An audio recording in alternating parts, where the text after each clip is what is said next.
ఎక్కడికి వెళ్తున్నాం అనుకుంటున్నారా? చోడవరం దగ్గర వెంకన్నపాలెం సమీపంలో ఉన్న శ్రీ భువనేశ్వరి దేవి ఆలయంకి వెళ్తున్నాం మేము. ఈ గుడి యొక్క స్పెషాలిటీ ఏంటి అంటే ఇది 42 డేస్కి లేదా 81 డేస్కి మాత్రమే ఓపెన్ చేస్తారు. మిగతా రోజులని క్లోజ్ చేసి ఉంటుంది. సో మేము మార్నింగ్ 6 అయిపోవడం వల్ల వెహికల్స్ని పైకి అలౌ చేయలేదు. సో అందుకే కొండ మీద నడుచుకుంటూ వెళ్తున్నాము. లాస్ట్ టైం కొంచెం బేగా వెళ్ళాము, అప్పుడు జనవరిలో వెళ్ళాము. సో మళ్ళీ 81 డేస్కి ఇప్పుడు పడింది ఏప్రిల్ 13th. సో జనాలు అప్పటికే చాలామంది వచ్చేసారు, చాలా రష్ ఉంది.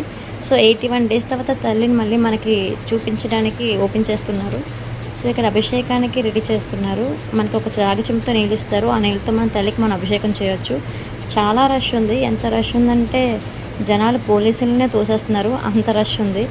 ఇక్కడ ఒక నమ్మకం ఏంటంటే వాళ్ళు చెప్పిన ఆకుపై మన కోరికలు రాస్తూ ఉంటే అవి నెరవేరుతాయని చాలా గట్టి నమ్మకం ఉంది. సో వాళ్ళు ఈసారి చెప్పిన ఆకు ఏంటి అంటే వేపాకు.